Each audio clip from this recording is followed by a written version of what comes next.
forces. Join me, Mark White, on GB News.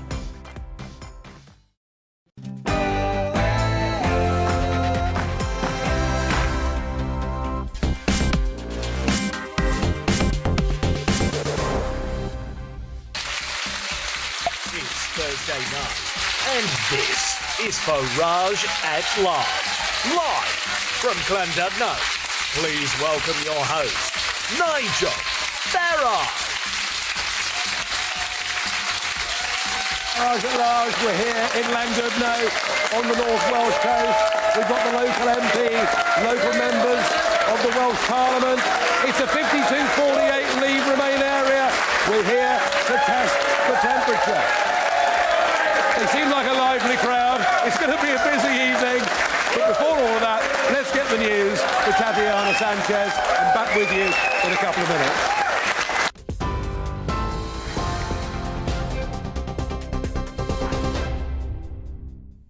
Thank you very much, Nigel. I'm Tatiana Sanchez. This is the latest from the GB Newsroom.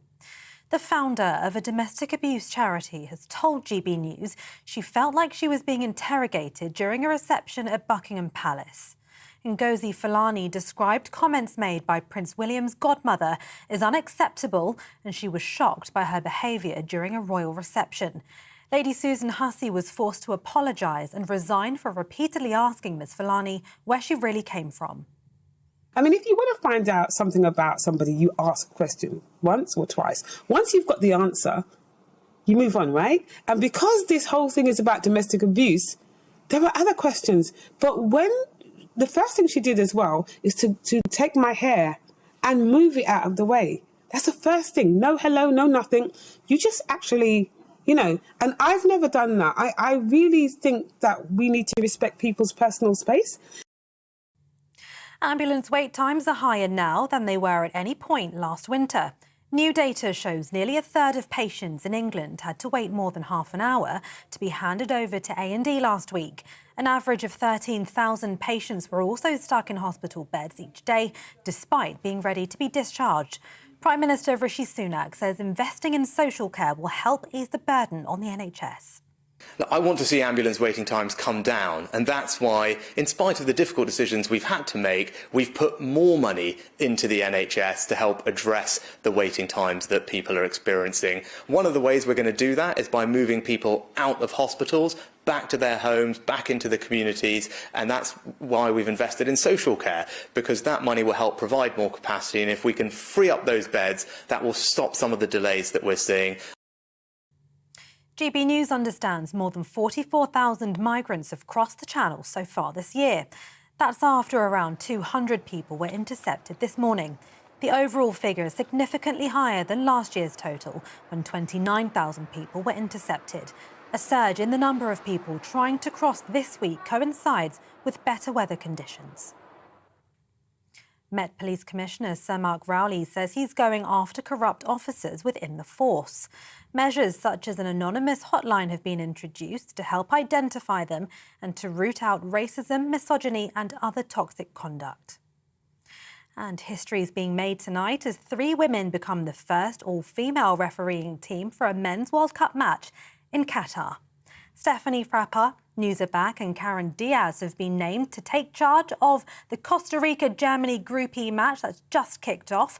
Frappa was the first female to officiate at a Men's World Cup qualifier in March.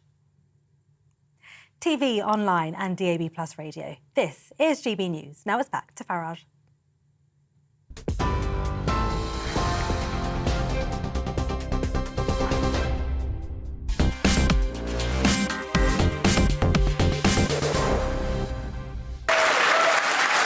Well, good evening. We're here in Llandudno on the North Welsh coast. We have a full house of enthusiastic people, and we're here very much to test the political temperature. Llandudno, not only one of the most beautiful Victorian seaside towns in the entire United Kingdom, and I've been here before, and it's a delightful place to come and visit. But it voted 52-48 in favour of Brexit in the referendum, so it's right at the centre of national public opinion. It's a seat that is, and has for some time, been held by the Conservatives. But if you believe the national opinion polls, the Conservatives might be in some trouble. We'll debate and discuss all of that, and the events in Dover. And, of course, you know, nearly 2,000 have crossed the English Channel this week. It impacts here in North Wales and everywhere else, because just down the road there is a migrant hotel. I'll be discussing that with the local MP and with members of the audience. But to begin, I'm very pleased we've got second-term Mayor Carol Maruby joins us here on GB News, and very pleased to be in your delightful town. Now, as a first or second-time visitor, you walk around and you see these carved statues. I saw the Mad Hatter and other figures from Alice in Wonderland. Alice in Wonderland shops. What's the story, Carol? Well, it's to do with Lewis Carroll, who actually came to the Goggoth Abbey many years ago, and it was curtailed that they wrote some of the book there. And these are the characters of Alice. And each year we have a Miss Alice through the town council. And we had, I'm not sure of the name of the carver, but I think it was Nick Elphick, I think he did it. And as I say, they did you can get it on an app. And so they wanted to sort of like brighten and build up the story of Alice in Wonderland. Well, that's what it was all about, really. They're lovely carvings. Yep. That's fantasy, but reality has to be, for a town like this, the pandemic must have hit this place very, very hard, because tourism, of course, is a very key part of what this place does. Is it back to normal? How much damage did the pandemic do, in your view? Well, it was horrific, but I think it was horrific for everybody. But we're a hotel, seaside resort, and, you know, people lost their jobs. You know, the entertainment was nil, and it was just dreadful. It was so quiet here. Wherever you went, you know, everybody sort of like had to go out under control, taking their dogs out. You had to do it within a certain mile area, which was bit Dickensian, but that's how it was. Yeah. But it was really, really bad. We are starting to come out of it now, thank goodness. But as I say, we haven't touched on our beautiful goats yet, but I think that is definitely an attraction to Llandudno. And people they ruled the town when we had COVID. They came down from the Orme, and so of course lots of people came to see those this year. And because last year, obviously, we were restricted. But it was just terrible for people that couldn't work in the hotels. Well, let's and hope, other businesses as well that lost never ever see that again. Carol, what interests me about local politics here, a very large number of independents, not tied to national political parties. You yourself are elected as an independent. Why do independents do so well here in Llandudno? Well, personally, for my reasons as an independent, I want to represent the people, not a party. The party different parties have so many arguments amongst themselves. No. Yes, they do.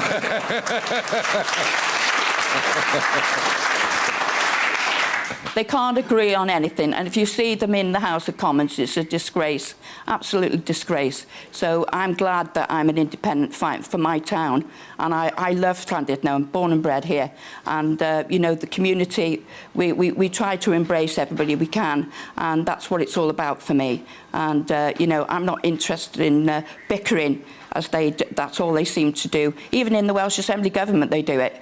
And, you know, they've got to grow up. There's people's lives on, and, you know, there's people at poverty. We've got food banks. When I was a young social worker, you know, they've sort of like never thought I'd see food banks in 2022. It's absolutely shameful.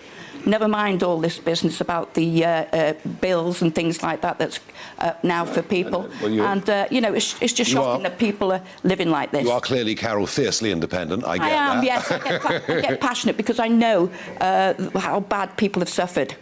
No, And, you know... It's a fair point. Despite the problems, though, Yep. this ranks as one of the happiest It is. places to live in Wales It is. or indeed the United Kingdom, and I can see that with local politicians that have got the passion and the belief in the place that you've got, no doubt you contributed to that happiness. And thank you for welcoming us here today.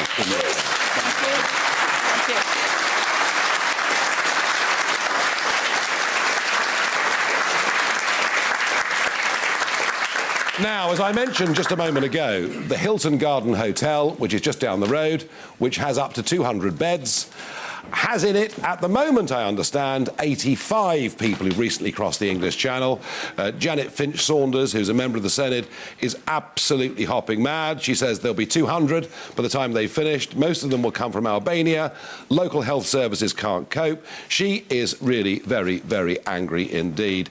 I wonder, Robin Millar, MP here since 2019, what's happening in the Channel impacts everywhere. How do you think your constituents feel about this? I think they're very unhappy, and I've been very clear about this. I think that the placing of a migrant hotel in Aberconway, in the Conway Valley, in a village of 450 people, putting a hotel, I think the capacity actually is 106 maximum, but to put that in a village of 450... Well, your member of the Senate says it's 200. Well, I was there this morning. Do the Tories always exaggerate? Do politicians always exaggerate, Nigel? You tell me. Either way, no, go on.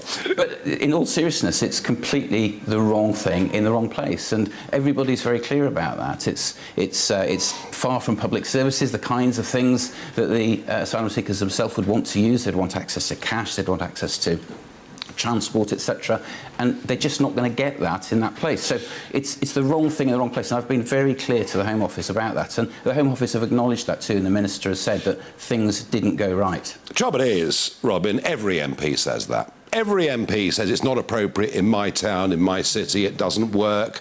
We've got overload on dental services, if you can get them on the NHS, health services. Every MP says that. But here's the problem, it seems to me, that you were elected on that 2019 manifesto, thumping great majority, get Brexit done, and you know very well that a lot of people who voted Brexit, their motivation was to get back control of our borders.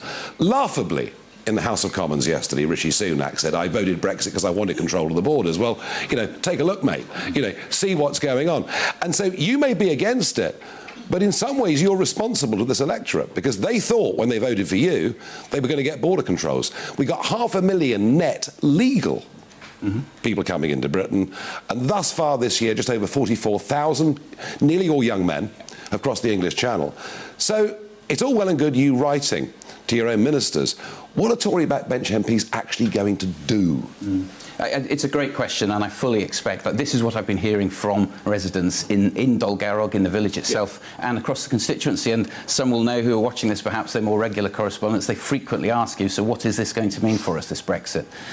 Look, we've got to also recognise that what's happened over the last 2 years is a series of unprecedented global events. And that has had an impact. We can't ignore that. So when one of the world's largest hydrocarbon producers decides to invade one of the world's largest grain producers, there are repercussions of that.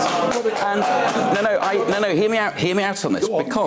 Because the estimate is at the moment that there are now some 100 million people on the move around the world because of war, because of famine, because of flooding, because of politics, because of economic migration. Nobody foresaw back in the 50s, when we signed the UN Charter for Refugees, that someone in Albania could get on a, whatever it's called, a Buzz Air flight to Germany, catch a bus to the French coast, and then get on a small boat across the Great Britain. Well, it just wasn't conceived. Sorry, that isn't the problem. Albania is a NATO member, an EU applicant member, a holiday destination. Last year, Germany processed 0 asylum claims from Albania. Why don't we just put them on an aeroplane and take them straight back to Albania? So let me answer that. So the issue is...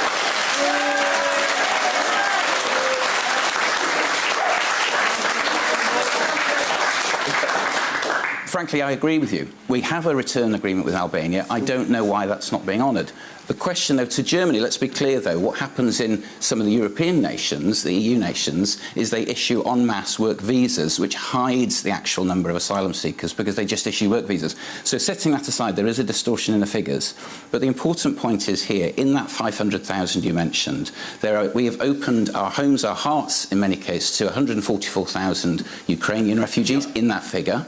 We've opened to a similar number of Hong Kongers. And Afghans too. But isn't this the point, Robin? Isn't this the point? We've been so incredibly generous to those who actually are living under direct threat of their lives, but what is happening in the Channel is considered an outrage. One last big issue I must raise with you, which I think is very important. I could be wrong. I think it's very important. I noticed that in the figures this week, coal imports to the UK doubled last year. We still need coal. You can't make steel without anthracite, etc.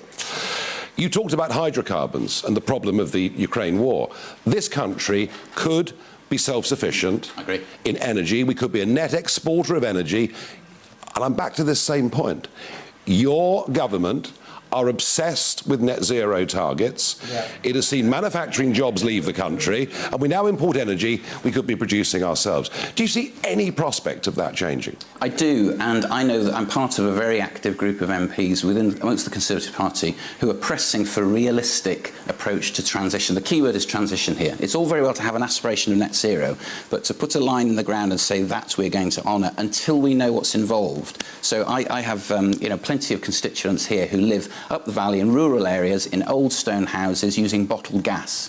Now try telling them how they're going to convert to a heat pump or how they're going to convert their energy supply. It's not going to happen. And equally, who's going to pay for it? Is it going to be them? Are they expected to fork out £5,000 But the government, and you are part of that party of government, are hell-bent on this. So this is why I'm part of that group, as I say, amongst other groups there, which are putting the pressure on government. It's been a fascinating experience over 2 years to see how government works from the inside. I'm still not convinced I understand it completely. It does. I have actually seen things happen and change in ways that work. So I would say to people, watch this space on, for example, the immigration point. I know that there are legal reforms coming through. There are bits which are not working, that's clear. But we have to also accept, if we're going to be critical on one hand, we have to accept too that nobody predicted a pandemic, nobody predicted those international events. The trick is, how do we react to it, how do we adapt to it, and stop what is not wanted, I hope you're right. and what is not legal. Robin Millar, I hope you're right, but I'm not going to hold my breath on any of those things. I don't think your party at the top has the resolve to do it. But here's the important thing. It's not very easy for Conservative MPs at the moment with an angry electorate. So a huge thank you tonight for coming along in front of your constituents and taking that step. OK, in a moment,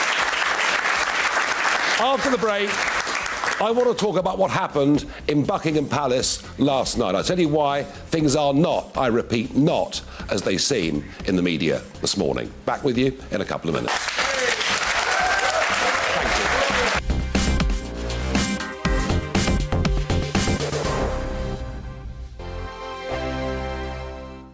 Monday to Thursday, 9 p.m. till 11 p.m. Join me, Dan Wootton. I'll bring you the sharpest takes and hottest debates. And it's about standards and public life. No, I'll tell you what's hypocrisy, Narinda. I guarantee you there'll be no spin. We believe in the UK. No bias, no censorship. It just doesn't make sense to me. He wasn't doing his job as Chancellor. And no reason to go to bed. So I guess they've always been quite woke. That's Dan Wootton tonight on TV, radio and online. Monday to Thursday from 9 p.m. till 11 p.m. on GB News. Every morning from 6 o'clock, we'll wake you up with GB News Breakfast with all the stories you didn't know from the night before. So whether it's serious news, entertainment, or your own views from all over our great nation, we're here to kick off your day with a smile. The national media should be reflecting and reporting what's happening here. You will notice the northwestern accents. Whether you're with us on TV, radio, or online, every morning, it's breakfast from 6 a.m. Hope you can join us.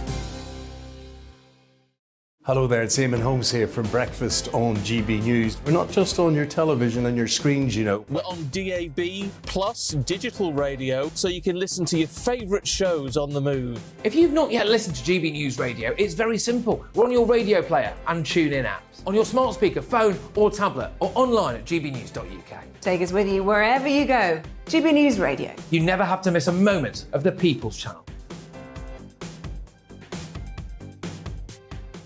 Join me every Sunday at 6 p.m. for Gloria Meets. In exclusive interviews, I'll be finding out who our politicians really are and what they really think. I think I've seen probably quite enough of Matt Hancock to last me a lifetime. I'll also be getting to know you better, travelling to find out what you think about the politicians who are fighting for your vote. They've got to get this country back on track. Join me every Sunday at 6 p.m. only on GB News, on TV, radio and online.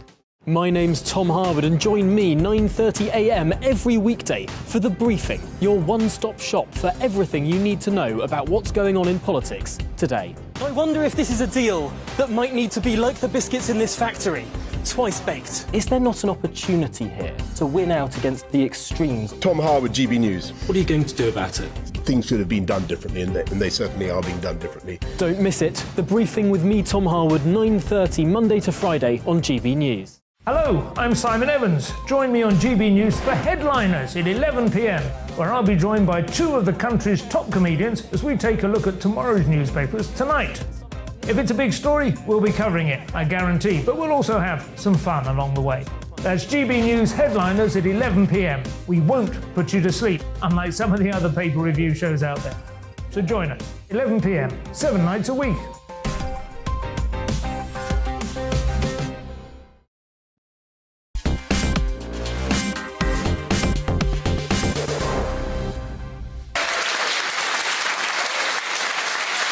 Welcome back to Landed Note.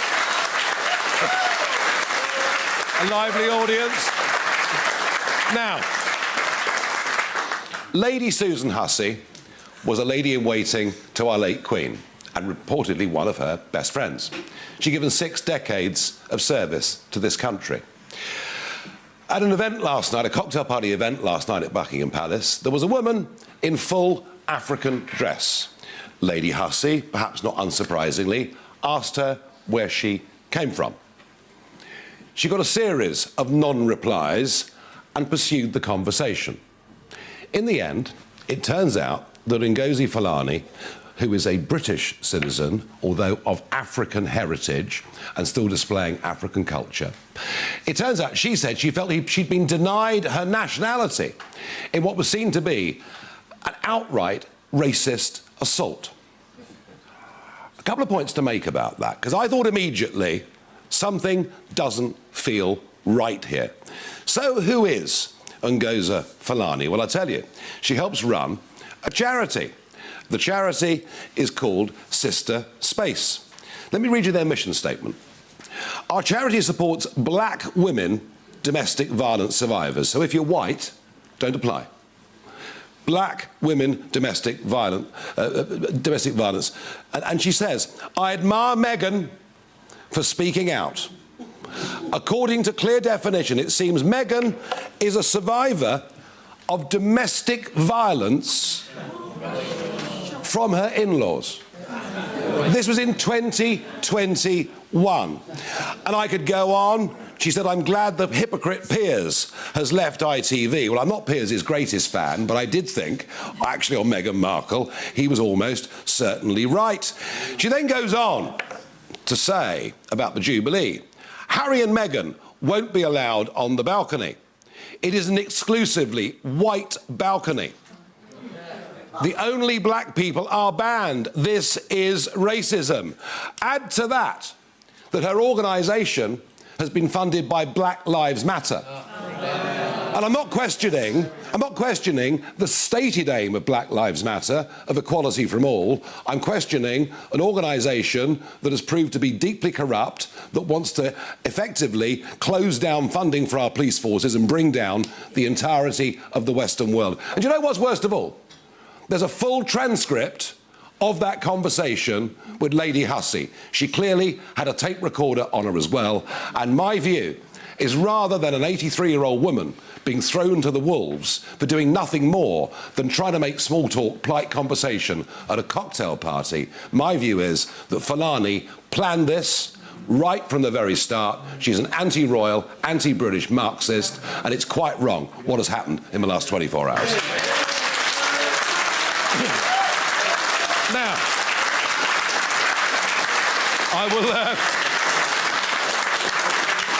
I I promise you one thing, you won't hear that on any other news channel in this country tonight.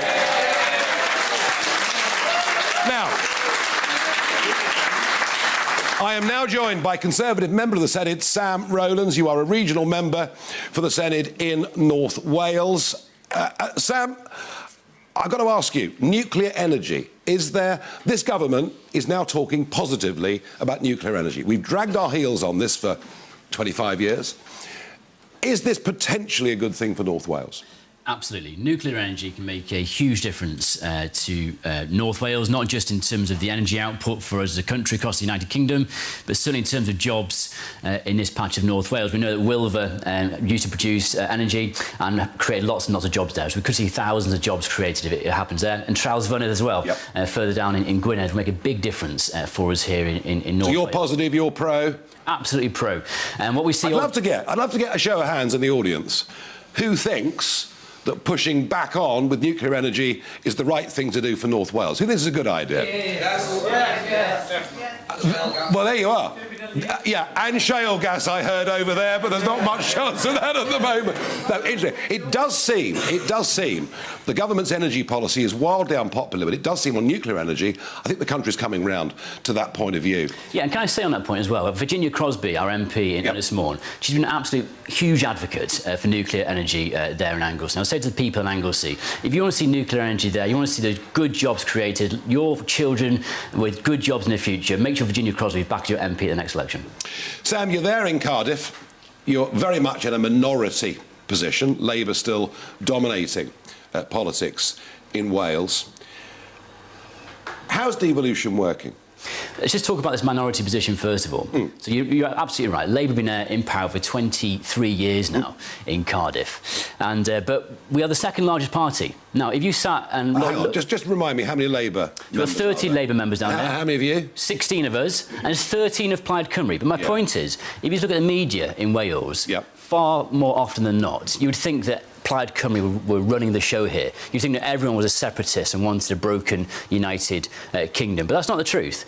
Last election, just over a year ago, Plaid Cymru, the third largest party here in Wales. They're nowhere near getting into any sort of power. I take that point fully, but my point is, you're very much, as Conservatives, in a minority position.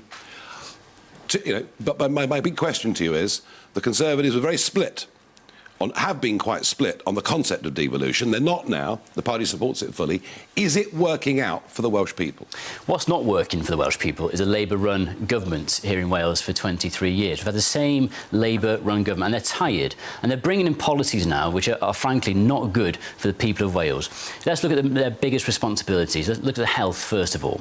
Health service is devolved here in Wales. It's the worst performing place in the United Kingdom. Education is devolved here in Wales. We have the worst education system across the United Kingdom. Let's look at the economy. We have the poorest people here in Wales. So Labour is not working for people in Wales. OK, all right, let me just accept all those points that you've just made. And certainly on health, we've got NHS England tonight. The boss is talking about a prolonged period of very, very high death rates. And I'm sure the same will apply in Wales as well. If I accept some of your points here, but is the Conservative government nationally proving itself competent to run anything in our nation? Absolutely is. The Conservative government has delivered Brexit, which, of course, you were a massive advocate of. What else? The Conservative government got us through the most difficult of years through the pandemic, delivering the vaccine, which you, again, have supported the delivery of through here in Wales. I supported the fact that outside the European Union, outside the European Medicines Agency, we could crack on and do it. What I haven't supported are successive lockdowns that have done this country enormous damage, Sam. Yeah, and those lockdowns were much worse here in Wales. And what we have to remember is that whilst there's difficult times across the United Kingdom, here in Wales, a Labour-run government, if you want to see what Labour-run government would look like across the United Kingdom, look at how things are run here in Wales. It's not a bed of roses, as Keir Starmer would like you to think to believe. Well, we're going to have a strong Labour supporter coming onto the show a little bit later on to counter some of those points. I want to say, Sam Rowlands, member of the Senate, thank you for coming on and joining us tonight. In a moment, it will be Barrage the Farage. First, we take a short commercial break. See you in a couple of minutes.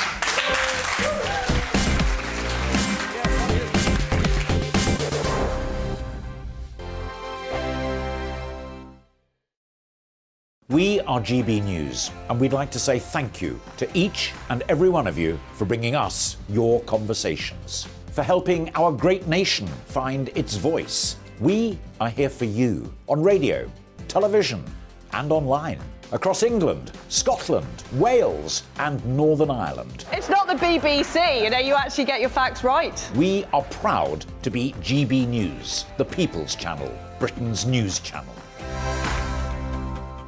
Monday to Thursday on GB News, it's Bev Turner Today from 10 a.m. We're going to be here for you, our GB News family, to keep you up to date, but also make you smile. The guy went from puberty to adultery. And I can't wait to bring a few of my own opinions. I have no time for cultural totalitarianism. We'll engage in passionate, but always polite debate, with your thoughts and opinions at the centre of it all. Monday to Thursday, 10 till 12, on TV, on radio, and online. Every Friday and Sunday night from 9, it's Mark Dolan Tonight. We're on the same page again. There's something good happening. Let Ian finish. Don't be such a cranky. That mini budget was the tip of the iceberg. And on Saturday, my show just got bigger. From 8, it's Mark Dolan's Saturday Night In. You can't govern a country if you can't speak. Stop talking. My God, we reached the end. I've never been early in my life. Only on GB News, the People's Channel. We are GB News, right across the nation. You can get us on television, on radio, on digital. We're absolutely everywhere. Amazing. You see, amazing. You remind me of me in the European Parliament. But here's the most important bit. We are not part of the mainstream establishment. We think and speak just like you do. We are the People's Channel. Magnificent. That's really, really thoughtful. Come and join us on GB News, the People's News Channel. Hello, I'm Alastair Stewart, and I'd invite you to join me at noon on Saturdays and Sundays for Alastair Stewart and Friends. I've been in this business for over 40 years. Now, here at GB News, I've never been happier. I get to choose the big stories that really interest me. We hear what you have to say, and you hear what I have to say. I really hope you can join me, noon on Saturdays and Sundays. Hi there, it's Stephen and Anne. At breakfast from 6 a.m, you'll always be caught up with everything you need to know, the latest headlines, opinions and debates. We'll bring you the good news and the bad, but most of all, we're here for you. Remember, send in your views and let us know what you would like us to talk about. That's because we're your news channel. And every morning at 6 a.m, it's breakfast on GB News.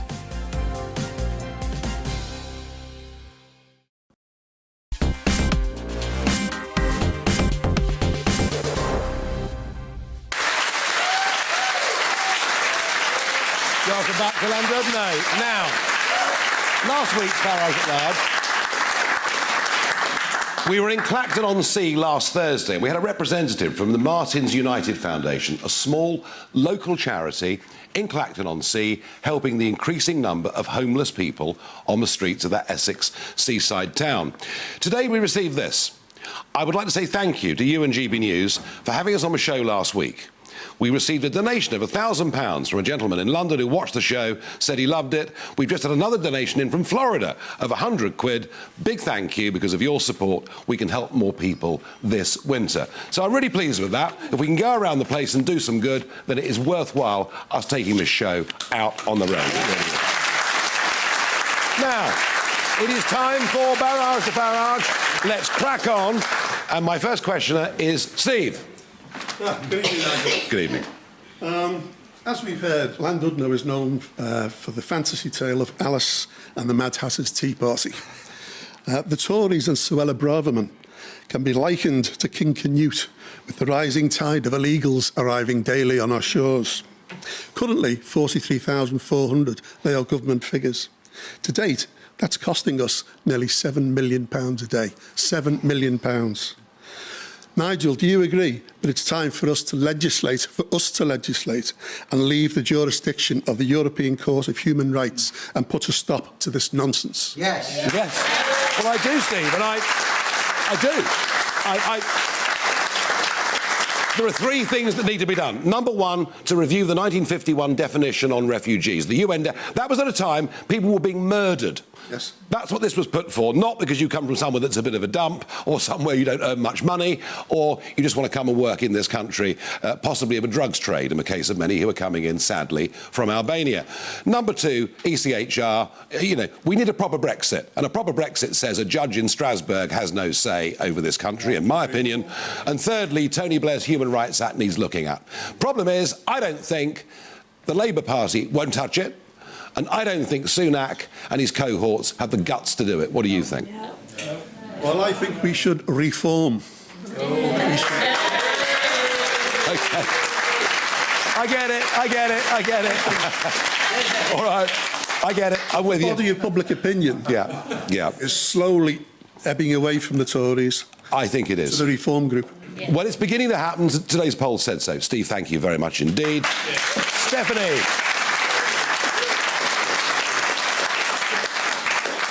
Following on from what you said earlier, was Dame Susan Hussey right to step down from her role, very prestigious role? And what do we learn about Prince William in the light of this fiasco? He was very quick to make comments about racism, not wanting racism in the royal... Yeah, and Rishi Sunak said the same thing tonight, and they see a story, they see critical press, they throw their hands up in horror, no one checks the details, it's knee-jerk, it's fear.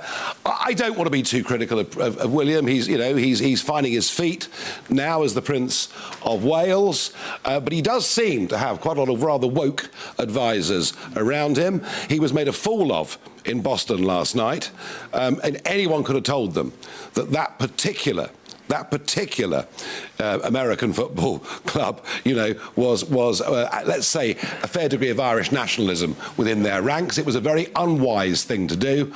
Look, she's given this country decades of service. Had she meant something with malice or with deep ignorance, I'd fully understand it. A friend of mine, Paul Embry, who appears on this channel from time to time, said, when I first met my wife, it was clear to me she was of Indian heritage. I said to her, where are you from? She said, East London. He said, I asked her, but where are your family from? Where are your roots from? She said, Calcutta. He put in his tweet, what a good job. She didn't take offence on that day. Yeah. So, yeah, you're absolutely right. I agree with you completely, Stephanie. Thank you. Next up, Juice.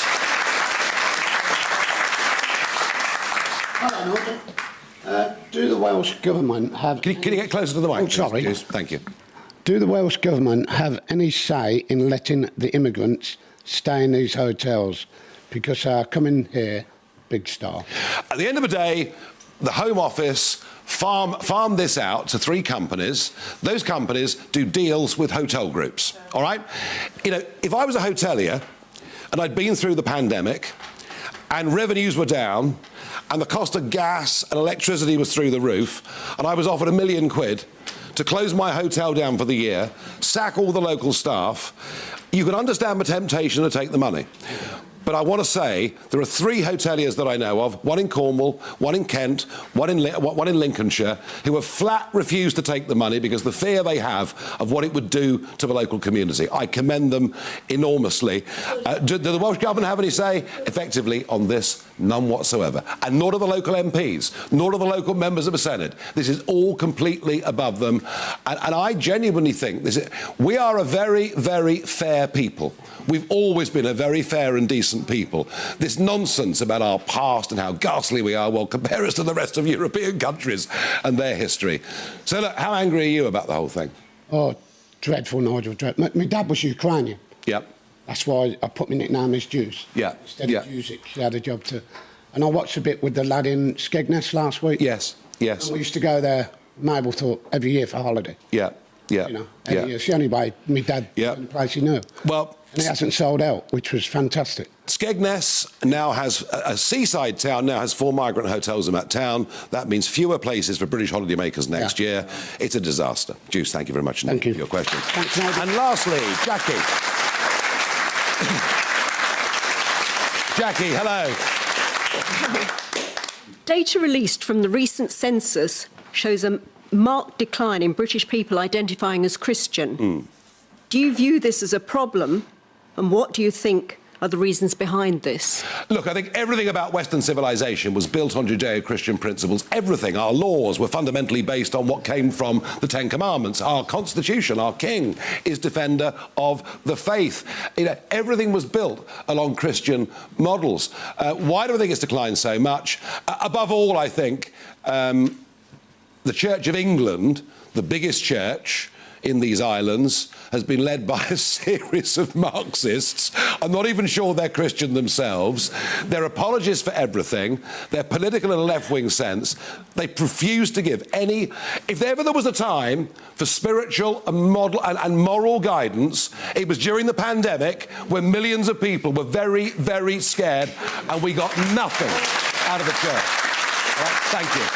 Thank you. OK. We are going to take a break. We're back then with Talking Pints with a very famous son of this town. I'll be with Neville Southall in just a couple of minutes.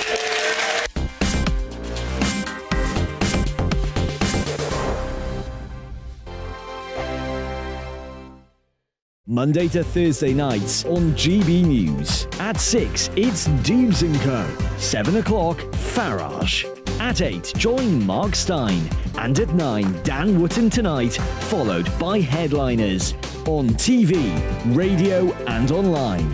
This is GB News. We are GB News, the People's Channel. Why not take us home with you by visiting the GB News shop at gbnews.store. You'll find all the official merchandise, a really good present actually for yourself, your friends or your family. We ship across the UK mainland at no extra cost. GB News, the People's Channel. Hello, I'm Esther McVeigh. And I'm Philip Davis. Whether you're watching or listening on TV, online or on radio, we handpick the latest stories, debates and expert opinions for your weekend. So whether that's politics, news or showbiz, we've got it covered. Join us every Saturday morning at 10 o'clock on GB News. Join my show Farage, 7 p.m. till 8 p.m. Monday through Thursday, and there you will get opinion, analysis, debate, and I'll cover stories that nobody else dares to touch. You've been cancelled. Join the club. Oh my goodness me. And then for the last 15 minutes, Talking Pints. We're over a drink. We have a civilised conversation with someone.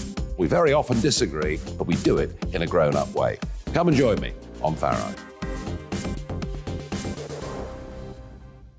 Hello, I'm Michelle Dewberry and you can join me every weekday 6 till 7 on Dubes & Kerr. Me and my panel will get stuck right into the day's events and I can tell you, in fact, I can warn you, expect some robust debates, some strong opinions and perspectives from both sides of the fence. It's about you at home as well. I love to read out all of your comments, or at least as many as I can. So join me, Michelle Dewberry, Monday to Friday, 6 till 7 on Dubes & Kerr. Hello there, it's Eamon Holmes here from Breakfast on GB News. We're not just on your television and your screens, you know. We're on DAB plus digital radio, so you can listen to your favourite shows on the move. If you've not yet listened to GB News Radio, it's very simple. We're on your radio player and tune-in apps, on your smart speaker, phone or tablet, or online at gbnews.uk. Take us with you wherever you go. GB News Radio. You never have to miss a moment of the People's Channel. I'm Mark White. As GB News Home and Security Editor, I cover those key issues that are so important to you. Our authorities, our communities doing all they can to combat violent crime. With the public services under unbearable strain, why are we still failing to control our borders? Defence, the first priority of any government, has been continually hollowed out. Can we trust our politicians to protect the armed forces? Join me, Mark White, on GB News.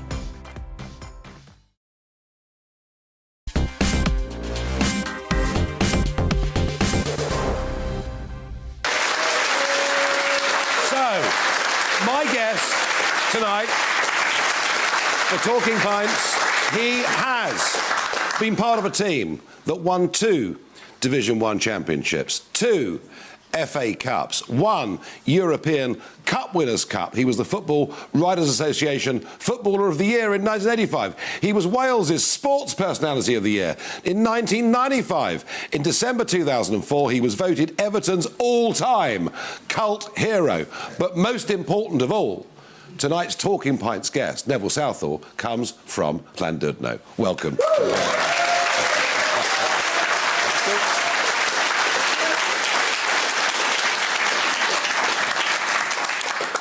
15 years old, living here, and you're playing for Llandudno Town. Were you always good at were you always good in goal? Was it always a natural talent? I don't know, really. It's for other people to decide that, isn't it? I did okay. Well, I think they did, but... I did okay in the end, didn't I? So, yeah. Well, did okay. I mean, at one point, you were arguably the best goalkeeper in the world. I don't think you think about that, do you? You just do what you got to do, and because if you're not doing it, somebody else is doing it. And I don't see what the point in doing a job if you're not going to be trying to be the best at it. Well, you did it for a very, very long time, too. Yeah, well, similar to you, yeah. Yeah, well, yes, I've been very persistent. Don't worry about that. 92 caps for your national team. Good to see Wales in this year's World Cup. Yeah, it was good to see him get there. It was a disappointing tournament in the end, but then we've had a good tournament in the Euros. Went to the World Cup, didn't have such a good time, but they're both learning curves. So at least the younger players have gone there and learned some facts. The manager will have learned a lot from that as well. Sometimes when you have a good tournament, you don't learn as much. So having a bad tournament, yeah, it's disappointing to come away the way we played. You know, and it's disappointing for Gareth and Aaron and Joe. You know, they looked as if they hadn't done themselves justice, really. So, yeah, I think they've got unfinished business. Hopefully, take us to the next Euros. But good to be there after, was it 64 years? Yeah, but you can say that about anything, can't you? It's good to be there. You've got to be a bit more ambitious than being good to be. You're very competitive, aren't you? No, I don't see the point in, you know, everyone keeps saying it's great to get there. In one sense, it's great. Yeah. But they have to learn now how to get to tournaments on a regular basis. And our problem now is finding the next Gareth Bale, finding the next Aaron Ramsey, finding the next Joe Allen. If we don't do that, we're going to struggle. How good do England look? Unfortunately, very good. They seem OK. They look as if they've got a chance of winning. They've got people all over the pitch who can score goals. Physically, they're strong. They're in good nick. They don't concede many goals. Yeah. The only problem with England they've got is the media, because the media actually kill them. It's pretty vicious, isn't it? Well, yeah, they're either, you know, top of the universe or falling off a cliff. There's no in between for them. But I know you know as well as I know that the press are useless. Well, I mean, their job's to sell newspapers, and well, they do the same job as you, don't they? You know. Well, I tell you what I try to do. I try to get people of all different opinions on this programme, regardless whether I agree with them, disagree with them, let them have their say. And I think that's, you know, in a democracy, what we ought to be trying to do. Yeah, well, I've sat here for all night and I've disagreed with nearly 99.9% of it. Well, here's the chance. Now, we had the local, we've had a couple of Tories on tonight, we've had an independent on tonight. You are, Neville, a strong supporter of the Labour Party. Yeah, I believe in looking after the most vulnerable. And I think that's what any good country should be doing. And we don't seem to be doing it. We seem to be always loading it at the top. We should be looking at the bottom of the rung. That the most vulnerable people in our society should be treated with the greatest respect and dignity and helped. So we don't have that society. Don't you think, with the benefit system and everything else, we do enough as a country for those at the lower end of the income range? No, nowhere near. Really? No, nowhere near. Why?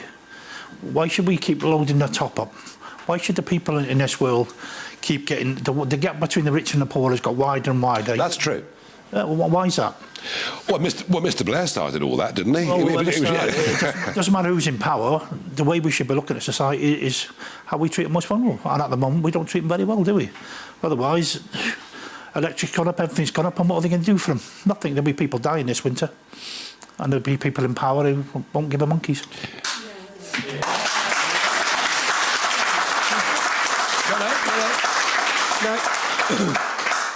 Labour's been through an interesting swing, hasn't it? Because you had New Labour with Blair. We then went to Corbyn, who was a socialist. I mean, whether you agree or disagree with him, you know, you knew he was a socialist. You knew what he believed in. A lot of the country in a general election didn't seem to like it. But where do you... I mean, Starmer, isn't it almost going back to Blairism, really, Neville? Well, it is a bit. He's got to try to find a line between keeping businesses on board and really trying to help the left. I think it's nearly an impossible job to be a Labour leader these days. They need to sort the party out in some terms. But I think overall, when I look at what's in power at the moment, I think we've had the most dangerous people in the world. I mean, Boris Johnson, Trump, and... They're not that bad, are yes, they? They are. They're dangerous. Look what he's done to the country. Boris Johnson was always going to mess up, right? And democracy should be that you go in the House of Commons and you're allowed to tell the truth. And the person who told the truth and called Boris a liar, which he is, and he's been racist and he's been homophobic, she got thrown out. You don't like Boris, do you? I don't like Look, I like people who look after the most vulnerable, and none of them do. All right. What about devolution? Is devolution working for Wales? I know you've been a big supporter of this idea. Well, it can't do, can it? Because we haven't got full power. Right, you want full tax-raising power in Cardiff? Yes, I think that'd be a sensible thing to do. Well, why are you going half the way as a job? You might as well go all the way. If we're Welsh, and the other thing is the Prince of Wales should live in Wales, not somewhere else, because that's his job. He's a Prince of Wales, so he should live there and work for the country. And I think... If you want... Yeah. OK, I mean, just following through what you're saying, and I know you believe in that, it's good you're on, because you're providing a good counter to what we heard earlier. If you want to go that way with Welsh devolution, would you also support Wales being separate from the United Kingdom? I think it will come eventually. I don't think we have to force it. I think naturally, I think the Tories will starve Wales to the point of, because they don't want them to succeed because they're Labour. And whatever people say, it'll generally remain Labour for the next, well, until I die probably, however long that is. And then I think it'll gradually, eventually go to independent. England don't want us. I don't think that's true. I do. I don't. I really don't. Well, yeah, I think we always disagree, don't we? No, well, we're allowed to disagree. It's a good day. That's why we're having a drink and talking about it over a bit. You may be right. I don't know. I don't see it myself, but you may be right. Why do they kick up a fuss about Scotland and do nothing for us? Well, I'll tell you what. The government would argue that actually, of tax revenues that are raised, Wales gets its fair share. Yeah, but it's not enough, is it?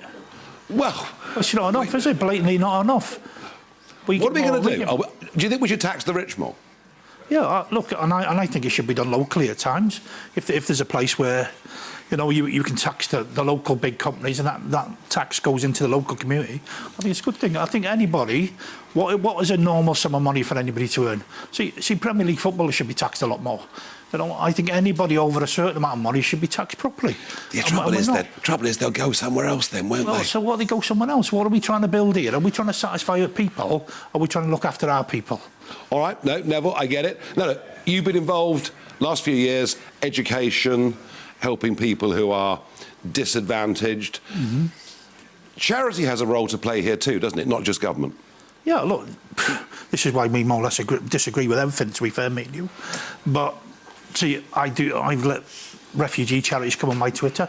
Yep. Because the story I hear every day, invasions, this, that and the other, I think is disgraceful. Do you think young Albanians, do you think thousands of young Albanians... How many of them, right? How many of them are ex-policemen, ex-firemen, working in the hospitals and that? How many social carers? Well, at the moment, none. Because they're coming illegally across the English Channel. How do you know? How do you know they're not serious criminals? Well, they could be, but not everybody that crosses that channel is a serious criminal. No, but don't we have a right? Yeah, but you started it because it was Brexit. You started Brexit, right? Well, I wanted border controls. Yes, you had Brexit. I did. Right, so you started Brexit, and then you frightened everybody to death about people who are coming across the water. Them people... I'm really worried. I'm really worried about it. I should be really worried, right? Yeah. I don't care what you say, right? This is my opinion, that's all. No, of course. Right? Well, no. He's allowed to have his say. Shut up. Yes, and I'm allowed to say what I want to say. Yeah. So I believe, right, that once we came out of Brexit, French were never, ever going to try as hard as what they should have tried to keep people out of Britain. There was no way. Why didn't they build a proper facility in France to sift them through to see which is the right? And I think, and if you go back to the other thing, 80% of Britain is not built on, is it? Do you know what? I tell you what, Neville, if we had offshore processing and if people that came to Britain were genuine refugees, nobody would argue. It has been a pleasure to have a good political debate with you on Talking Pies, Neville Southall. Thank you very much indeed. And so, this is a very, very happy town. So David Burton is going to play for us. The Verve did it first. It's David Burton now. We're going to have Lucky Man for the lucky town of London.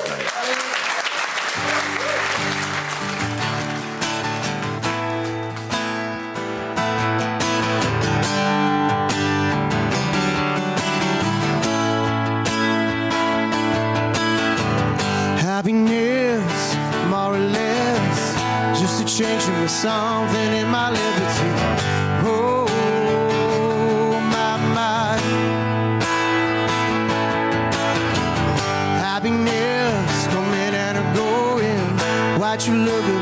watch my fever growing, I know just who I am.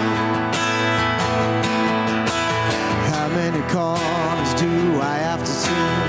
How many times do I have to learn? All the love I have fills in my mind. 'Cause I'm a lucky man. The fire in my hands. I got a love will never die. I got a love will never die.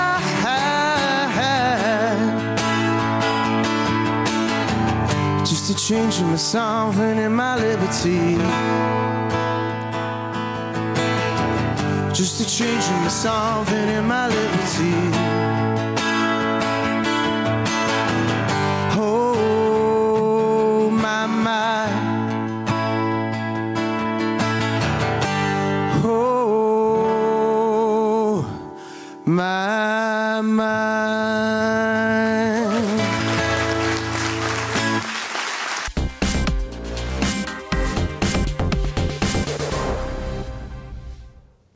Hello again, I'm Ada McGiven from the Met Office. In some places, the fog hasn't cleared during the day. It will thicken, if anything, overnight, and it will stay chilly.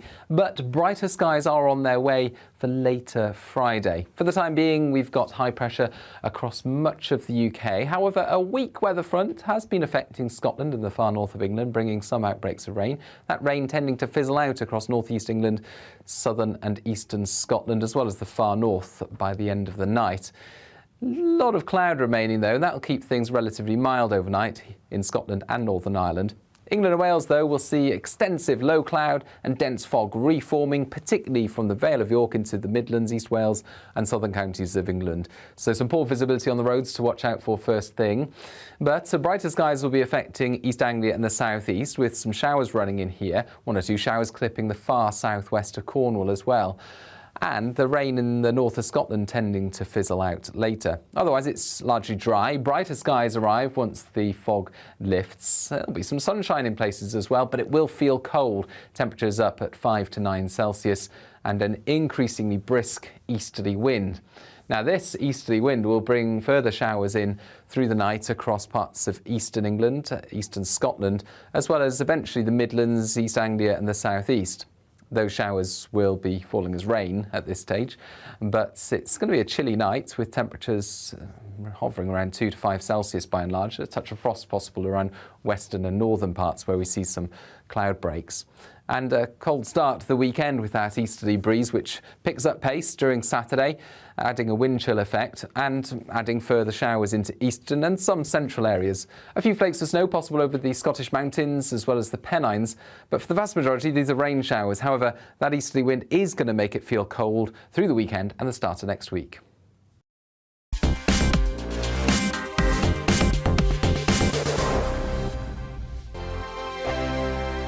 My name's Tom Harwood and join me 9:30 a.m. every weekday for The Briefing, your one-stop shop for everything you need to know about what's going on in politics today. I wonder if this is a deal that might need to be like the biscuits in this factory, twice baked. Is there not an opportunity here to win out against the extremes? Tom Harwood, GB News. What are you going to do about it? Things should have been done differently, and they certainly are being done differently.